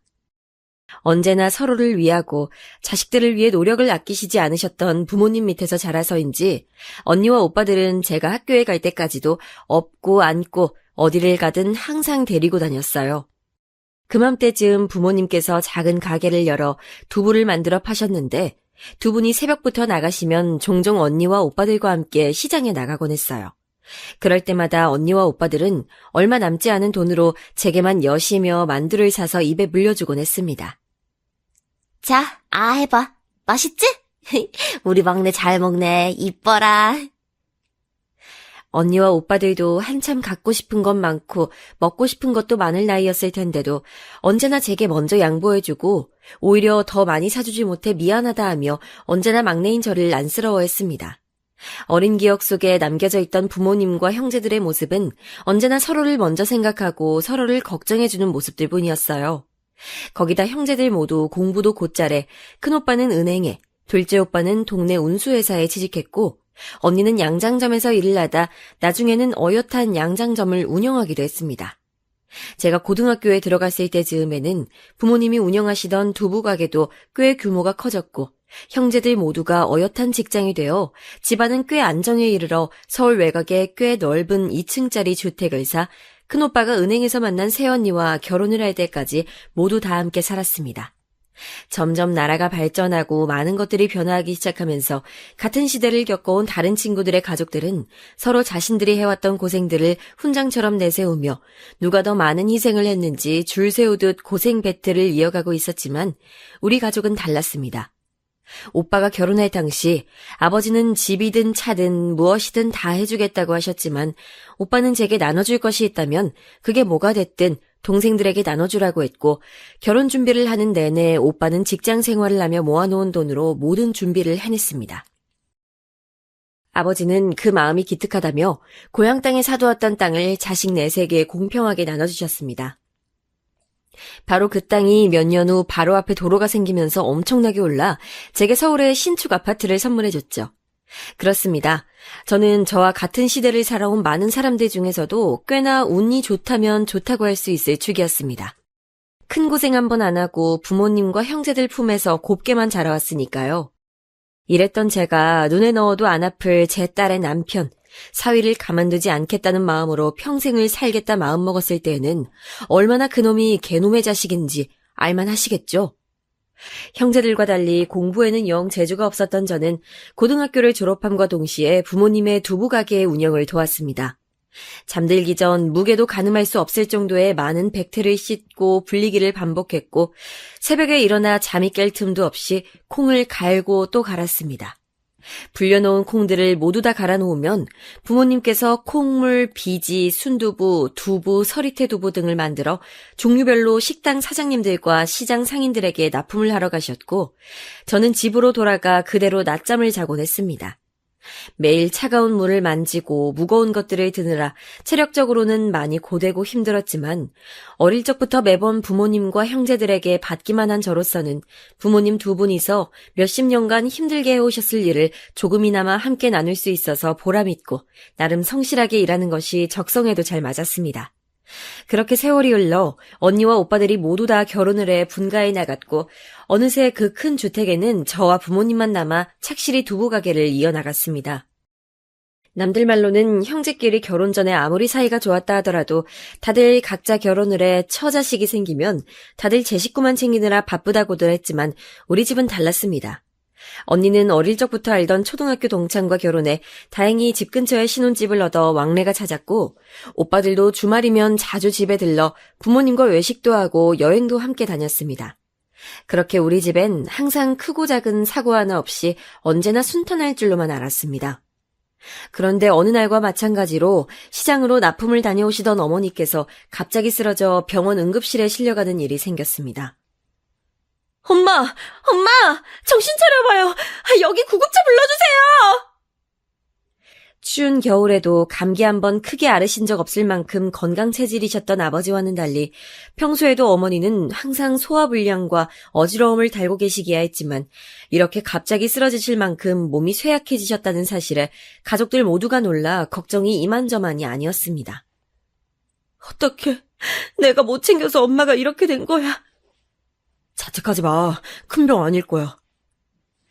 분명 큰 병은 아닐 거라 예상했던 것과는 달리 안타깝게도 어머니께서는 만성 신부전으로 하루라도 빨리 신장투석을 받아야 하는 상황이었습니다. 지체할 시간이 없으니 우리 가족은 모두가 다 공여자 검사를 받았고 다행히 큰오빠와 제가 가장 적합하다는 결과가 나왔습니다. 다른 환자들은 직계 가족 중에서도 적합자가 나오지 않아 공여자가 나올 때까지 기다리기도 한다는데 정말 다행이라고 생각했습니다. 큰오빠는 당연히 본인이 하겠다며 나섰지만 저는 처음부터 제가 적합 대상자로 나온다면 당연히 제가 나서서 어머니께 신장을 공유할 생각이었습니다. 앞으로 결혼도 해야 하고 아이도 낳아야 하는 아가씨가 무슨 소리냐며 막내에게 수술을 강요하는 형제들이 어디 있냐. 그러고도 우애가 좋은 형제 맞냐. 다들 한 소리씩 하실 수야 있겠지만 저에게는 전혀 고민할 것도 없이 너무도 당연한 일이었습니다. 큰오빠에게는 셋이나 되는 조카들도 있었고 새언니가 막내를 낳고 임신 중독증을 심하게 앓아 고혈압에 당뇨까지 있어 오랫동안 병원 신세를 지면서 오빠가 홀로 간병에 아이들까지 챙기는 모습을 옆에서 봐와서인지 한 집안의 가장에게 아무리 어머니를 위한 수술이라도 큰 위험 부담을 주고 싶진 않았어요. 네가 정말 잘할 수 있겠어? 내가 너무 미안한데. 오빠, 고생 많이 했잖아. 내가 할 수 있어. 오빠는 오빠 가정에만 신경 써. 오빠는 그런 제게 미안하다며 눈물까지 보였어요. 그렇게 여러 번의 투석으로 전보다 많이 쇠약해지신 어머니까지 온 가족의 만류에도 저는 수술을 강행했습니다. 수술 비용과 병원비도 만만치 않았는데 아버지께서 알아서 하시겠다는 말에도 형제들은 누구 하나 빼지 않고 자발적으로 모은 2천만 원을 아버지께 드렸습니다. 그리고 아버지는 그 돈은 고스란히 제게 주셨죠. 아빠, 이게 무슨 돈이에요? 괜찮아요. 저는 한사코 거절했지만 아버지께서는 이미 제게 큰 빚을 지었으니 그 빚에 비하면 얼마 되지 않는 돈이나 이것이라도 제가 받아야 조금이나마 마음의 빚을 갚을 수 있을 것 같다고 하셨습니다. 저는 자식으로서 당연한 일을 한 것인데 무엇이 빚이냐 했지만 아버지는 부모된 마음이 그렇지가 않다. 너도 네 자식을 낳아보면 분명 이해할 것이라고 하셨죠. 네가 받지 않으면 내 마음이 납덩이처럼 무거워 불편해. 그러니 받아라. 이게 최소한이야. 아빠도 참 거절도 할 수 없게. 알겠어요, 아빠. 저는 다행히도 수술을 마친 이후 회복이 빨라 금세 평소처럼 운동도 할 수 있었고 어머님도 좀 더디긴 했지만 그래도 수술 경과가 좋아 전처럼 가게 일을 하실 수는 없었지만 그래도 점차 일상생활로 돌아오실 수 있었습니다. 당시에 언니는 결혼한 지 얼마 되지 않았을 때라 집안일에 일까지 하느라 많이 바빴을 텐데도 형부와 언니는 하루가 멀다 하고 퇴근길에 들러 반찬이며 간식거리들을 매일같이 갖다 주며 가게 일로 바쁘신 아버지의 상도 차려드리고 집안 청소며 빨래도 살뜰히 도와줬습니다. 그리고 수술로 인해 제 배꼽에 생긴 흉터가 언니는 마음이 쓰였는지 여기저기 수소문을해 구해온 연고를 매일 바르라며 가져다 주었습니다. 이게 효과가 좋대. 아가씨 몸에 흉터 생기면 안 되지. 알았어, 고마워 언니. 그나저나 오늘 바쁜 날 아니야? 퇴근하고 왜 여기 왔어? 집에 가지. 너도 이런데 어떻게 가? 언니는 연고를 쥐어주며 저보다 제 흉터를 안쓰러워했어요. 전 그 마음이 애틋하고 고마워 저는 부지런히 발랐어요. 효과가 있을까 했는데 정말 언니 말대로 몇 달이 지나자 자연스레 흉터는 사라져 배꼽 주변이 말끔해져 있었어요. 참 남들은 가족 중에 한 사람이라도 큰 병에 걸리면 간병의 병원비에 서로 의가 상하는 경우가 허다하다는데 우리 가족은 그렇게 큰 소리 한 번 없이 함께 역경을 잘 견뎌냈습니다. 오히려 더 똘똘 뭉친 듯 했어요. 그렇게 저는 어머니를 대신해 아버지를 도와 두부 가게 일에 전보다 더 매진해야 했고 시간이 흐를수록 가게 일은 전보다 더 성업을 이루어 아버지와 저를 빼고도 직원을 셋이나 더 두게 됐습니다.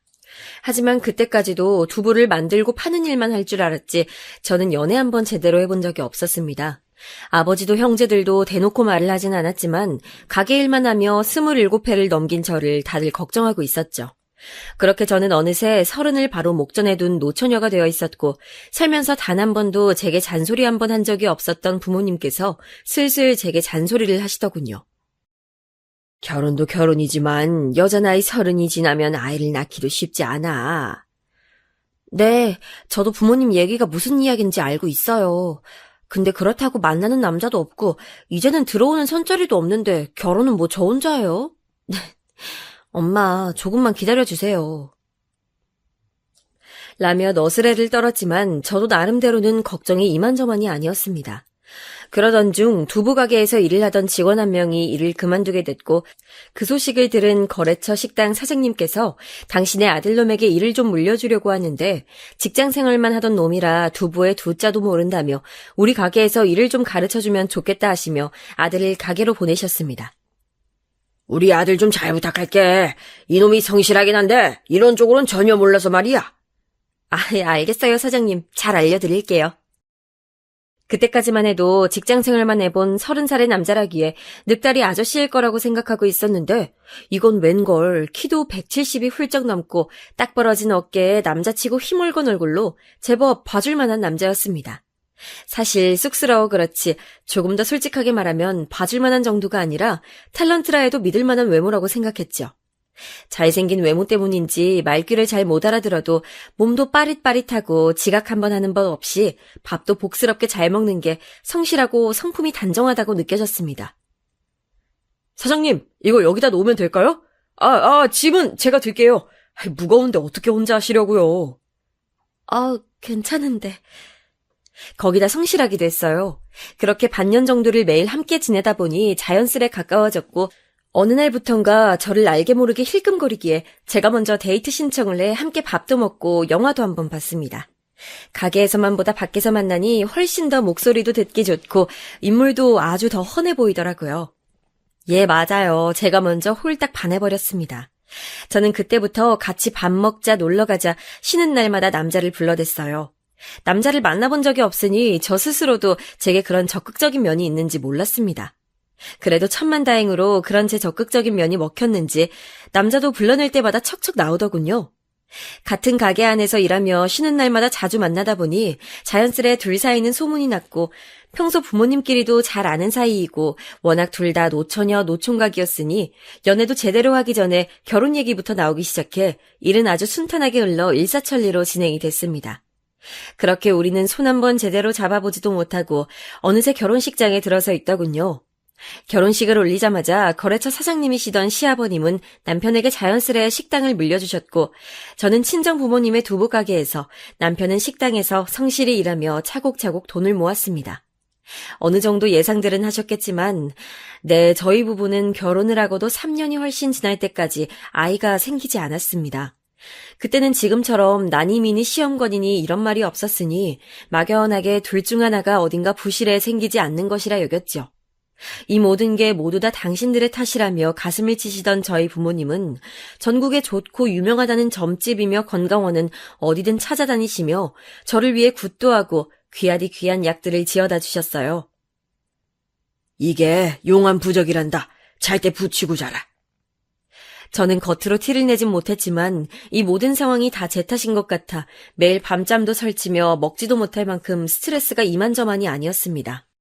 점점 말라가는 제 모습이 안쓰러웠던 남편은 참다 결국 폭발해버렸고 시부모님께 아이 문제는 저희 문제예요. 더 이상 신경 쓰지 마세요. 말해버렸어요. 그렇게 자연스레 아이가 생기면 낳고 그렇지 않으면 둘이 행복하게 살면 되지 않겠냐는 마음으로 저희 부부는 성실하게 살아가던 중 제 나이 35, 마치 선물처럼 저희 부부에게도 아이가 생겼습니다. 늦은 나이에 힘겹게 생긴 아이인 만큼 저는 10년을 넘게 해온 부모님 가게 일도 그만두고 오로지 태어날 아이에게만 집중했습니다. 지금껏 하루도 게을리하지 않고 열심히 살아왔다 자부했지만 아이를 뱃속에 품고 있던 그 시간들은 그 어떤 순간보다도 말로 형언할 수 없을 정도로 매일매일이 행복하기만 했습니다. 뱃속에 아이를 만날 생각에 10개월 내내 했던 입덧도 모두 다 참고 견뎌낼 수 있을 정도로 행복했습니다.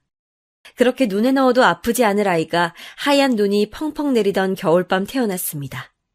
온 가족의 축복 속에서 태어난 아이는 엄청난 사랑과 기대 속에서 무럭무럭 자랐죠. 제 딸아이는 정말 특별했습니다. 구슬처럼 맑은 눈망울은 동그랗게 유난히도 반짝거렸고 남편을 닮아 콧날은 오똑했고 팔다리는 길쭉길쭉 길었습니다. 주변에서는 다들 영화배우나 미스코리아를 시켜야 한다고들 했지만 제 생각은 달랐습니다. 하나뿐인 귀하디 귀한 우리 딸이 하고 싶은 일이라면 뭐든지 이룰 수 있도록 우리 부부가 물심양면으로 도와주겠다 다짐했죠. 그런 부부의 마음을 일찌감치부터 알아서였을까요? 우리 딸은 초중고 내내 학교에서 반장을 도맡아 하고 성적도 상위권을 유지하노니만 본인이 원하던 대로 교대에 떡하니 붙었습니다. 엄마, 나 교대 붙었어요. 정말이냐? 아유, 세상에 우리 딸 고생했어. 그간 힘들었지. 얼마나 좋던지 눈물이 났어요. 딸아이는 대학에 가서도 그 엄마의 그 딸 아니랄까봐 저를 꼭 닮아선지 주말에도 식당에 나와 설거지도 하고 서빙도 하며 가게 일을 도왔습니다. 그렇게 착실히 공부만 하더니만 대학 졸업과 동시에 임용고시도 패스하고 그대로 초등학교로 발령받아 본인이 바라던 대로 선생님이 되어 있었습니다. 또 80이 넘으신 부모님은 크게 아프신 곳 없이 두 분이 사이좋게 잘 지내고 계셨고 남편과도 함께 식당 일을 하며 큰 말싸움 한 번 없이 잘 지내고 있었으니 이보다 더 행복할 수 있나 싶었습니다. 그러다 처음에 말씀드린 것처럼 부모님께 증여받은 땅이 조금 있었는데 그곳에 떡하니 도로가 생겨 땅값이 뻥튀기처럼 뛰어올라 저희 형제들에게는 생각지도 못했던 큰 돈이 생겨 다들 서울에 큰 아파트를 사거나 자식들 앞으로 떡하니 집도 사줬습니다. 식당 일을 하며 빚이 조금 있었던 저희 부부는 빚을 모두 다 정리하고 살던 집까지 팔아 딸아이가 근무하는 학교 근처에 신축 30평대 아파트를 샀습니다. 완전 새 집에 살아보는 것은 처음이었던 저희 가족은 전에 쓰던 가전제품이나 가구들은 모두 다 정리하고 모두 다 새 곳으로 사 입주했습니다. 그리고 남은 돈은 모두 딸아이가 나중에 결혼을 하게 되면 주자 싶어 모두 다 예금해두었죠. 역시나 제 인생은 즐거웠습니다. 부모님께서는 돌아가시기 전까지 두부 가게를 운영하시며 제가 맡아 해주기를 바라셨지만 제 나이도 나이였고 남편은 식당 일도 고되어 두부 가게는 큰오빠의 아들 조카에게 맡기고 제가 간혹 들러 도와주기로 했습니다. 부모를 닮아 머리도 좋고 수에도 빠삭한 조카 녀석은 기대했던 것보다도 훌륭하게 가게를 이끌어 나갔습니다. 좋은 두부를 만들어 파는 것도 중요하지만 시대가 시내이디만큼 옛것만 고수해서는 시대를 좇을 수 없다며 오래되어 낡은 가게를 싹 공장으로 개조해 기계화 공사를 마치고 직원들도 뽑아 차차 구색을 갖춰갔습니다. 그렇게 두부 공장이 자리가 잡히니 저도 식당 일에만 매진하며 남편과 쉬엄쉬엄 할 수 있었어요. 어느 날은 일찌감치 가게 문도 닫고 휴일에는 남편과 딸과 함께 여행도 다니고 할 수 있는 여유가 생기더군요.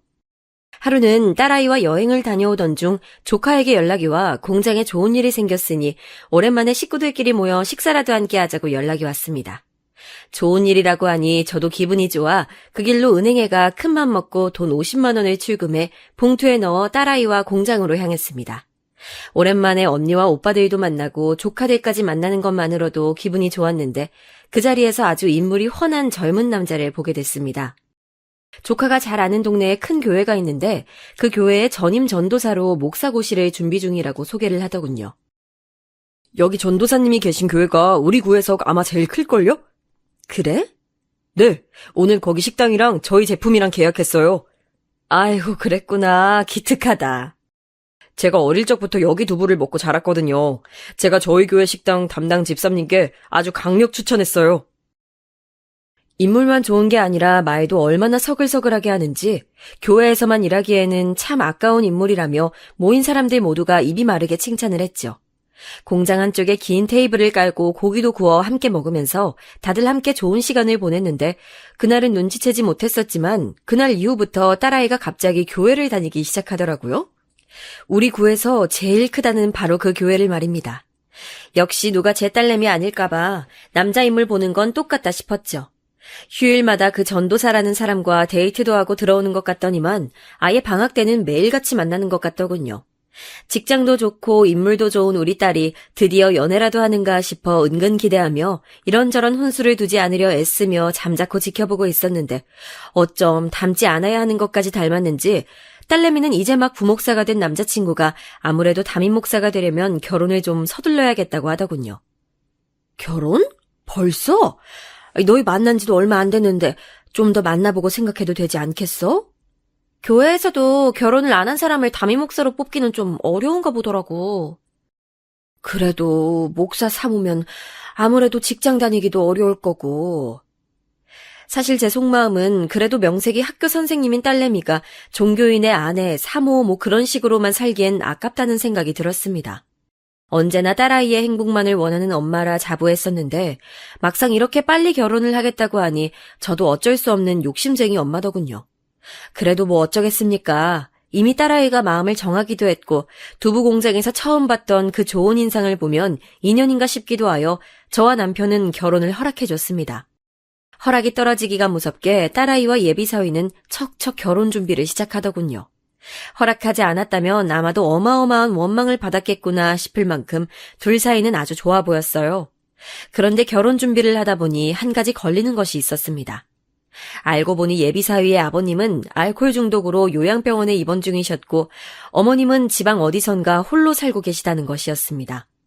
그래도 상견례는 해야 하지 않느냐 조심스레 물었더니 예비사위는 연락을 한 지가 이미 10년이 넘었고 서로 안 보고 사는 것이 나은 사이라며 결혼식에도 부를 생각이 없다고 단호하게 말하더군요. 저와 남편은 그래도 결혼을 한다 연락이라도 한 통 드리라고 얘기했지만 딸아이가 슬쩍 눈치를 주더라고요. 그때 알았죠. 반듯하고 밝아 보이기만 했던 예비사위에게도 말하기 힘든 사연이 있나 보구나. 더 이상 꼬치꼬치 묻지 말아야겠다. 그냥 내가 더 좋은 장모가 되어주면 되겠다 싶었습니다. 그렇게 많은 교회 신자들과 저희 식구들이 자리한 자리에서 아주 경건하게 결혼식을 올렸습니다. 저는 환갑을 훨씬 넘긴 나이까지도 종교가 없었지만 그래도 명색이 사위가 목사이니 이제부터는 교회도 다니고 좋은 일도 많이 하며 살자 싶었습니다. 그렇게 딸아이 부부는 결혼을 한 지 얼마 되지 않아 바로 건강한 아들을 낳았고 사위는 부목사로 있던 교회에서 나와 작은 교회의 담임 목사가 됐습니다. 부목사로 있을 때와 달리 담임 목사가 되니 가족들이 곁에서 할 일이 아주 많더군요. 그때부터였습니다. 제 눈에 자꾸만 사위가 거슬리기 시작한 게요. 시작은 사소한 돈 문제였습니다. 사실은 결혼 준비를 할 때도 애초에 저희 부부가 딸아이 앞으로 주기로 한 돈이 있어 그 돈을 주며 너희가 알아서 집이든 집에 들어갈 물건이든 알아서들 하라며 다 줬습니다. 어차피 우리 집이나 사위네 집이나 예단이니 예물이니 일치할 일이 없었고 둘 다 30이 넘은 성인의 사회생활들도 꽤 오래 했으니 어련히 알아서 잘할 거라 생각했지요. 그런데 집을 계약했단 이야기에 남편과 뭐라도 하나 사줄까 싶어 집 구경을 갔는데 딸아이가 갖고 있던 돈보다도 훨씬 더 터무니없이 작은 집을 구한 것이었습니다. 그것도 전세도 아닌 월세를요. 그제서야 딸아이가 하는 얘기는 더 가관이었습니다.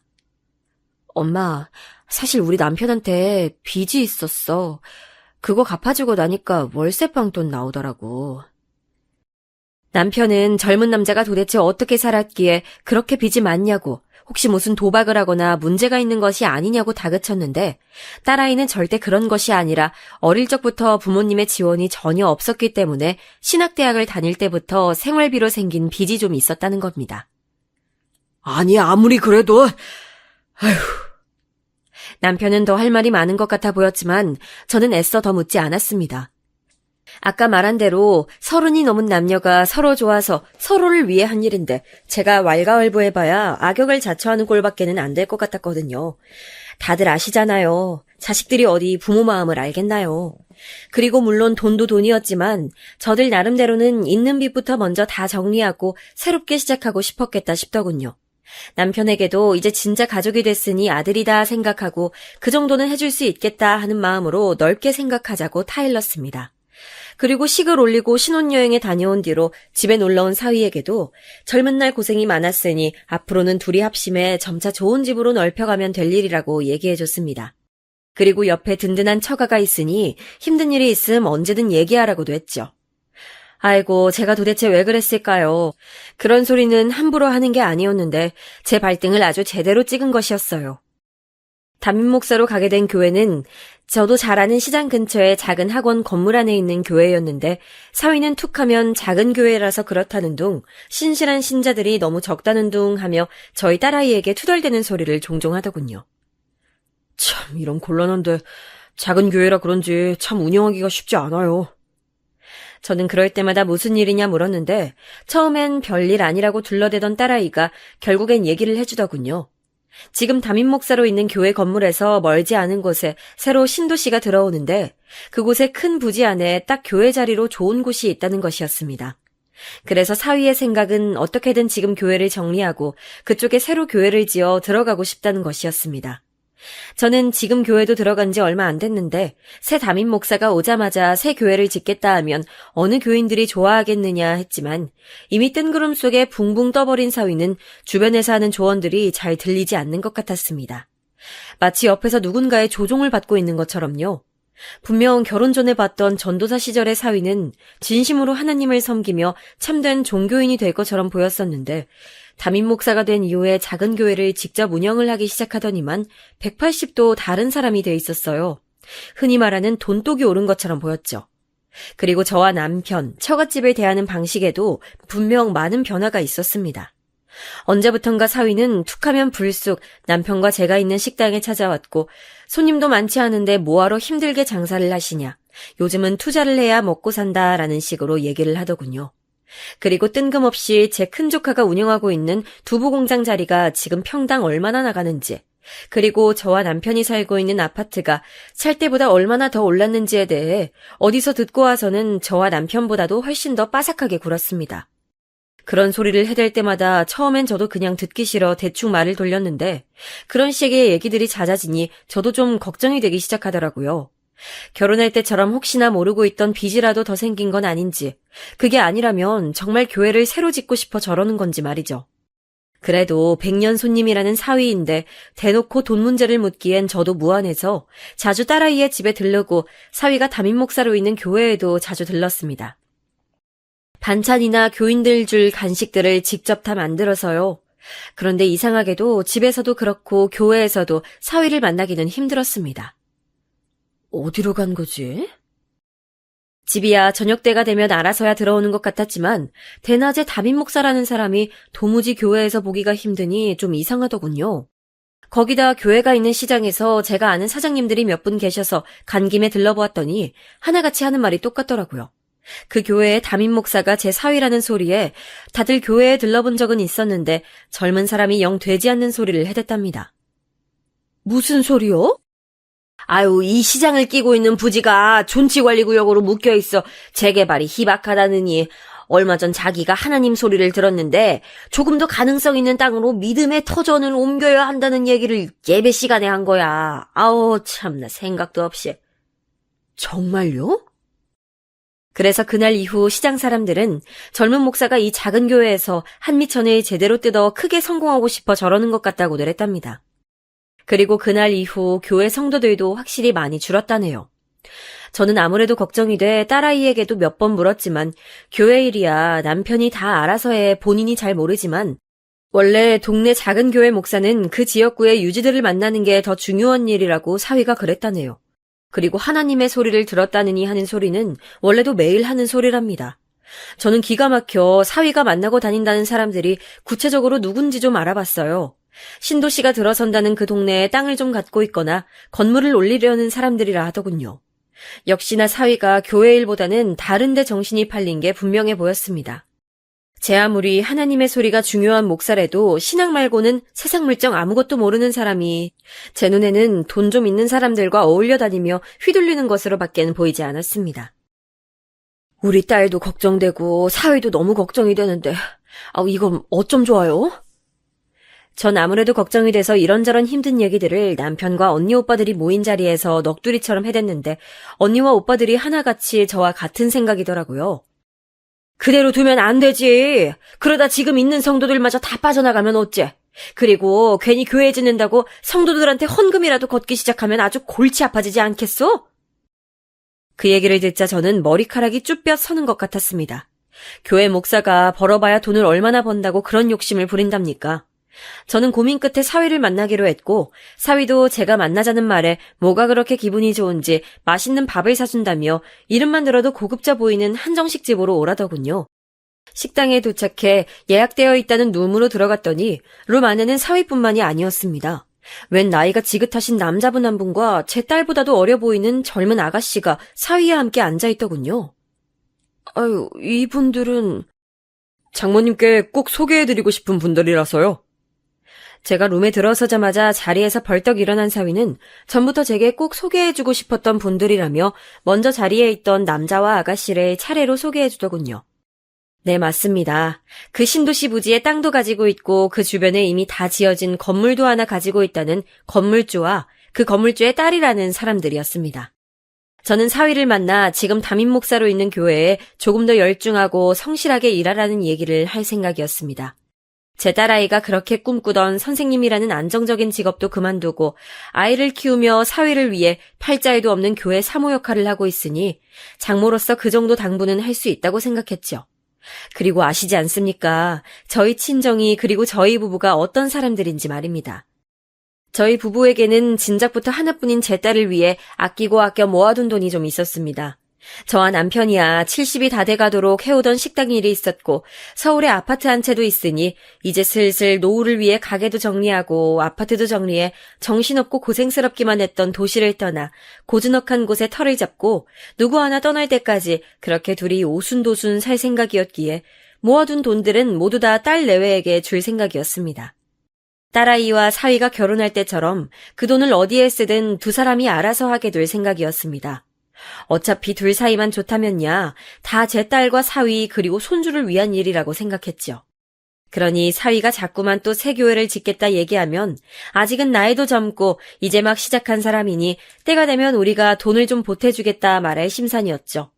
그런데 사위는 제가 무슨 얘기를 꺼내기도 전에 부동산 계약서와 무슨 어렵게 생긴 도면을 들이대며 지금 제 곁에 앉아있는 사람들이 얼마나 믿을 만한 사람들인지 얘기하기 시작하더군요. 서울 영등포 어디에도 건물이 하나 있고 젊은 딸내미는 외국에서 인테리어 공부를 하고 들어온 인재라고요. 저는 이미 제게 계약서부터 들이미는 사위의 눈빛을 보자마자 알겠더군요. 제가 하려던 얘기는 꺼낼 수도 없겠다는 것을요. 사위는 계약서에 도장만 찍으면 그 건물주가 가지고 있다는 건물에 1층과 지하를 몽땅 교회로 쓰겠다는 것이었습니다. 건물주라는 남자는 자기 건물에 들어오겠다는 사람이 줄을 섰는데도 목사님께 가장 좋은 자리를 드리고 싶어 자신이 나선 것이라면서 사위를 입이 마르게 칭찬했어요. 목사님이니까 믿고 제가 드리는 거예요. 아시죠? 예, 알죠. 감사합니다. 물론 부모 도움 하나 없이 지금의 자리까지 이뤄낸 사위가 저도 참 기특하고 대견하다고 생각하면서도 알게 모르게 저도 제 자식과 똑같이 생각하진 않았는지 사위에게 어떻게 원하는 것만 하고 사느냐, 종교인이면 종교인답게 소신을 지켜라 라는 말이 목구멍까지 나왔지만 한편으로는 그래도 사위도 자식이고 이렇게까지 하고 싶어하는 일인데 늙은이의 괜한 조바심 때문에 사위의 앞날을 막는 것은 아닌가 싶은 마음도 들더군요. 처음 조카의 공장에서 보았던 인물 훤한 전도사의 반짝거리던 눈동자를 잊고 저도 사위를 제 딸의 남편으로 안정적으로 살기만 바랬나 싶기도 했습니다. 그래서 나한테 하고 싶은 말이 뭔가? 장모인 저와의 식사 자리에 건물주까지 대동해 나왔을 땐 사위 입장에서도 도움을 요청하고 싶어서겠거니 하는 마음에 단도직입적으로 물었습니다. 계약금 그리고 인테리어 공사 비용만 좀 도와주세요. 그 정도만? 돈이 필요해서라는 것은 당연히 예상했지만 생각했던 것보다 큰 금액은 아니었습니다. 가족끼리 그 정도야 충분히 그냥 줄 수도 있겠다 싶은 금액이었죠. 금액을 듣고 나니 오히려 더 사위에게 미안한 마음이 들었습니다. 새로 건물을 지어달라는 것도 아니고 조금 더 넓고 깨끗한 곳으로 이사를 하겠다는 것 정도인데 제가 너무 예민하게 굴었던 것 같더군요. 저는 그날 바로 남편에게 얘기를 하고 곧바로 계약금을 보내줬습니다. 남편도 그 정도로 그렇게 좋은 부지에 자리 잡을 수 있다면 충분히 해줄 수 있겠다고 하더군요. 그리고 며칠 뒤 교회 성도들에게도 얘기를 내 이사 결정이 났으니 인테리어 공사도 곧 시작한다기에 인테리어 비용도 선금 보내주었습니다. 그 이후에 들어가는 비용은 어쩔 생각이냐고 물었더니 사위는 교회라는 것은 원래 개인의 것이 아니라 모든 성도들과 함께 움직이는 것이니 걱정 말라며 이제 더는 돈 문제로 장인 장모님께 손 벌리는 일은 없을 거라고 신신당부를 하더군요. 저도 듣고 보니 그래봐야 담임 목사라는 것이 월급쟁이나 다름이 없는데 교회에서 알아서들 잘 운영을 하겠구나 싶더라고요. 그렇게 교회 이사 문제는 일단락된 것 같아 한시름 났습니다. 그리고 얼마 지나지 않아 남편 쪽에 문제가 생겼어요. 몇 년 전부터 허리 디스크로 고생을 했는데 병원에서도 더 이상은 버티기가 힘드실 것 같다면서 허리 디스크 수술을 받아야 할 것 같다고 하더라고요. 아무래도 더는 지체할 수 없을 것 같아. 수술 받고 가게도 내놓는 게 어때요? 그렇게 가게도 내놓기로 했습니다. 저희 부부도 두부 가게의 식당 일에 40년 넘게 할 만큼 했으니 이제 좀 여행도 다니고 바쁘다는 핑계로 신경 쓰지 못했던 손주라도 봐줘야겠다 싶었습니다. 남편은 디스크 수술을 받았고 병원에 입원을 했습니다. 병원에 있던 중 부동산에서 가게를 보러 온다는 연락을 받았는데 이미 영업시간도 끝난 시간이라 가게에 남아있는 직원도 없어 딸에게 잠시만 부탁하려고 전화를 했는데 손주가 열이 나서 안 되겠다고 하더라고요. 그때 시간이 이미 저녁 먹을 시간이 훨씬 지났는데 사위는 전화도 받지 않고 아직 집에도 안 들어왔다는 것이었습니다. 저는 알겠다고 딸에게 얘기하고 병원에 자초지종을 얘기하고 가게에 다녀오기로 했습니다. 그렇게 가게를 보여주고 문을 닫고 나오려고 하는데 가게 앞에 웬 남자가 바닥에 쭈그리고 앉아있어 놀라보니 다름 아닌 제 사위였습니다. 장인이 병원에 입원해 있는 5일 동안 코빼기도 보이지 않던 사위가 무슨 일로 가게 앞에 찾아왔나 봤더니 급히 부탁드릴 게 있어 왔다는 것이었습니다. 제 사활이 걸린 일이라 급한 일이라 그래요. 정말 한시가 급해요. 무슨 일인데 그러나. 뻔하죠. 안 들어봐도 분명 돈 문제일 게 뻔했습니다. 저는 또 왜 그러냐, 설마 교회 이사에 문제가 생겼느냐 타이르듯 물었더니 대뜸 혹시 지금 당장 해주실 돈이 얼마나 되냐고 묻더군요. 뭐, 돈? 아니 자네 아무리 급해도 어떻게 장모한테 빚 받으러 온 빚쟁이처럼 그러는 거야. 근데 따졌더니 한시가 급해 그런 것이니 이해해달라는 것이었습니다. 창백하게 질린 얼굴이 아무래도 심상치 않아 도대체 무슨 일이기에 그러느냐, 도울 수 있으면 당연히 도와주겠다 했더니 그제야 하는 말이 또 가관이었습니다. 잔금을 치러야 하는데 돈이 터무니없이 부족하다는 것이었습니다. 저는 무슨 상가 월세 계약에 잔금이 있냐, 보증금만 내면 되는 거 아니냐 했더니 사위는 잠시 말을 머뭇거리더니만 사실은 그때 보여준 계약서가 월세 계약서가 아니었다는 것이었습니다. 그러니까 그때 함께 왔던 남자는 교회 부지를 보여준 땅 주인이었고 사실은 그 땅은 매입해 그 자리에 교회를 짓기로 한 것이었다는 것입니다. 저는 어떻게든 사위의 말을 이해해보려 했지만 도무지 이게 무슨 상황인지 납득이 안 되더라고요. 아무리 제 욕심이 앞서도 어떻게 생판 모르는 남과 작당에 장인 장모를 속인단 말입니까? 그 사장님께서 분명 교회 앞으로 대출도 다 나오고 한다고 그랬는데. 그러니까 내가 속은 겐가? 아, 기가 막혀. 이제 보니 그 사기꾼 같은 땅 주인한테 홀딱 속아 계약금은 제 돈으로 선금과 중도금도 몽땅 다 대출을 땡겨다가 내고 마지막 잔금이 남아있었는데 더는 돈 나올 구멍이 없으니 또 제게 온 것이었습니다. 지금 담임 목사로 있는 교회에서는 나와봐야 교회 신축 비용이나 나올까 말까 하다더군요. 정말 그 순간 웃음밖에 나오질 않았습니다. 다 해서 몇 억은 들어가는 일을 제 손에 든 돈 하나 없이 무턱대고 계약서에 사인부터 하는 목사라니 정말 한심해 말이 나오질 않았습니다. 저는 우선 딸아이와 상의도 해보고 장인과도 상의해봐야겠다 하고 돌아서려 했지만 사위는 갑자기 제 앞에서 덥석 무릎부터 꿇는 것이 아니겠습니까? 장모님, 말씀하시면 안 돼요. 절대 안 돼요. 지난번에 계약금 때문에 장모님께 손 벌렸을 때도 다시 또 한 번 이런 일 있으면 이혼이라고 했어요. 뭐? 저는 전혀 모르고 있었습니다. 결혼식 때부터 언제나 제 앞에서는 그래도 항상 제 남편 편을 들던 딸아이가 제 딴에는 부족한 남편이라고 생각하면서는 부모가 걱정할까 혼자 알게 모르게 마음고생을 하고 있었다고 생각하니 마음이 더 아팠습니다. 전 아무리 그래도 그렇게 큰 돈은 지금 수중에 있지도 않고 나도 좀 알아봐야 하니 기다려보라고 했습니다. 그랬더니 사위라는 놈은 이제 아예 제 앞에서는 멀쩡히 보일 필요도 없겠다 싶었는지 가게부터 좀 정리가 되는 대로 그 돈이라도 좀 빨리 빼달라고 하더군요.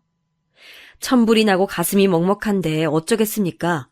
그 순간에도 어린 제 손주 녀석과 딸 얼굴이 아른거리는걸요. 저는 그 길로 남편이 입원해 있는 병원이 아닌 아는 부동산으로 가 이런 상황에 대해 물어봤어요. 도무지 어떻게 해야 될지 몰라서요.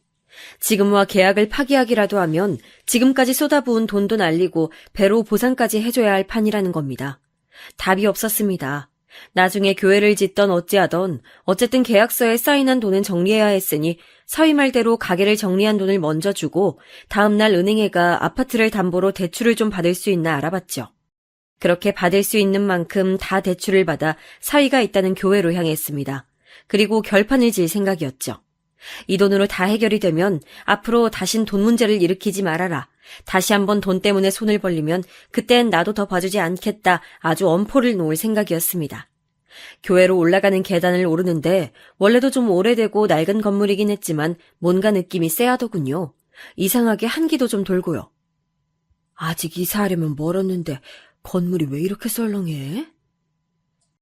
그리고 들어간 교회 안에는 아무도 없었어요. 원래는 항상 전도사들도 있고 아래 선교원에 다니는 아이들도 좀 보였는데 그날따라 유난히 아무도 없더라고요. 사위에게 전화도 안 하고 바로 교회로 왔으니 혹시나 교회 안에 없나 싶더군요. 저는 사위에게 전화를 걸며 예배당 안쪽에 있는 목사실로 다가갔습니다. 똑똑 2번 정도 목사실을 두드리자 안쪽에서 인기척이 들리기에 저는 곧바로 문을 열고 들어갔습니다. 이게 무슨 일일까요? 순간 제 눈이 어떻게 됐나 싶었습니다. 이게 무슨... 다름 아닌 제 눈앞에서 펼쳐진 상황은 정말이지 치가 바들바들 떨리고 가슴이 들끓어오르는 것만 같았습니다. 그 망할 한정식 집에서 봤던 그 사기꾼 같았던 땅 주인의 딸이라는 그 망할 년과 사위놈이 몹쓸 짓을 하고 있었습니다. 그 성스러운 예배당 안에서 말이죠. 저는 그대로 이성이 날아가 버렸고 눈에 보이는 것이라고는 모두 다 집어들고 사위야 그년에게 던지고 또 던졌습니다. 당장 사라져! 이 인간 같지도 않은 놈아! 장모님 그게 아니라... 괴성에 가까운 소리를 질러대는 사위와 찢어지는 소리로 울부짖는 그년의 목소리가 계속해서 들려왔지만 저는 참을 수 없었습니다. 그렇게 인물이 훤하디 훤했던 하나님의 아들, 잘나신 담임 목사 사위님의 진짜 모습을 보게 됐고, 저는 그 길로 딸 집으로 가 지금 당장 짐을 싸라 했습니다. 더 보고 들을 것도 없었습니다. 제가 제 발등을 아주 제대로 찍었으니까요. 알고 보니 사위놈은 전도사 시절부터 제 인물을 내세워 이 여자 저 여자에게 빌붙어 살던 놈이었고, 딸아이를 만나기 전부터 그 사기꾼 땅주인 딸내미와 오랫동안 붙어먹던 사이였답니다. 애초부터 작정을 하고 착하고 헌신적인 우리 딸아이를 꼬셨고, 결혼을 하자마자 원래 전도사로 있었던 교회에서 나와 그 부지에 교회를 지어 성도들에게 한몫 제대로 땡겨 그 여자와 외국으로 나갈 생각이었답니다. 결혼 전에 있었다는 빚도 다 유흥비로 탕진을 한 것이더군요. 그러니까 저희 부부와 딸아이가 아주 사기꾼에게 제대로 당한 것이었죠. 모든 상황이 다 밝혀지고 가장 상처를 받은 건 당연히 딸아이였습니다. 제 모든 인생을 걸었던 남자에게 제대로 뒤통수를 맞았으니까요. 저도 그 일에 아주 한몫 제대로 했지 뭐예요. 가족. 오롯이 가족이 똘똘 뭉치면 뭐든 해결할 수 있다 생각하며 넘어갔던 일들이 모두 다 후회가 됐습니다. 지금은 그 거지 같은 땅, 토지 계약서도 무효 신청을 한 상태고 사위놈의 내연녀 그 애비까지 고소한 상태입니다. 제 나이 70, 이제부터 시작입니다. 앞으로 남은 제 인생은 이 모 같은 사위놈 인생을 아주 조져놓는 데만 쓰기로 굳게 마음먹었죠. 두고 보세요. 어디서 되먹지 못하게 종교를 들먹이며 신까지 이용해 사람들의 마음을 가지고 놀렸던 양아치 같은 놈의 최후가 어떤지 말입니다.